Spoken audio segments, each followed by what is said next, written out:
Shalom Ubracha, nous terminons aujourd'hui avec la 9e Mishnah du deuxième Pérek. Nous avons terminé le deuxième Pérek de Souka. La Mishnah nous enseigne que Kol Shiva Tayamim, pendant les 7 jours de Sukkot, Adam Ose Sukato Keva. L'homme va faire de sa Souka sa résidence fixe ou Beto Arai et sa maison comme secondaire. C'est-à-dire qu'il devra manger, boire, dormir, même se promener dans la souka, comme si c'était sa maison pendant 7 jours, et la maison devient donc juste une résidence secondaire. Dans le cas où Yardou Geshamim, s'il tombe de la pluie dans la souka, on est dispensé de la mitzvah, mais à partir de quel moment, mais matai mutar lefanot, à partir de quel moment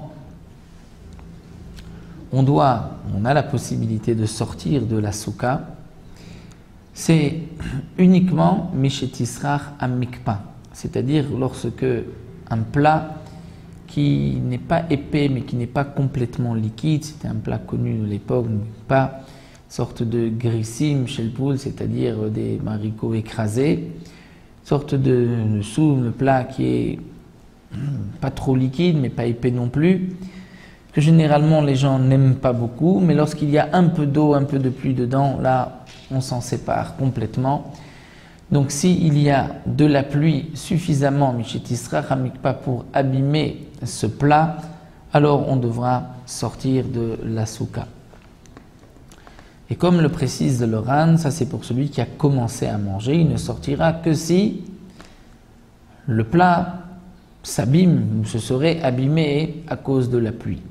Mais si il n'a pas encore commencé à manger et que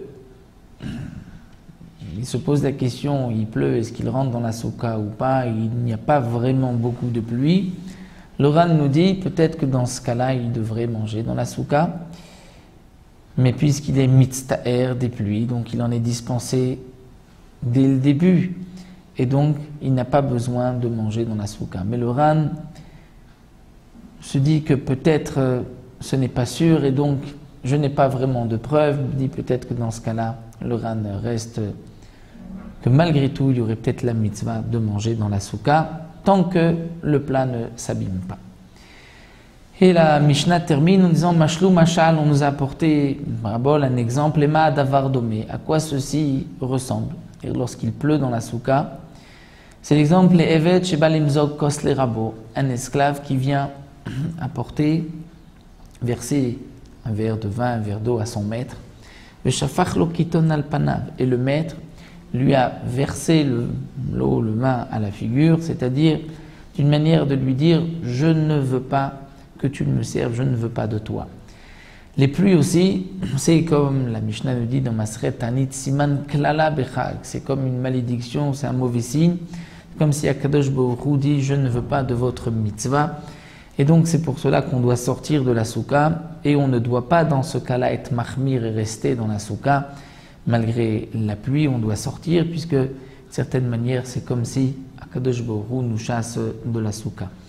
Donc là, Mishnah précise bien, c'est uniquement lorsque un plat de guérissim, de foule risque de s'abîmer, mais si il y a juste quelques gouttes, dans ce cas-là, on reste dans la souka.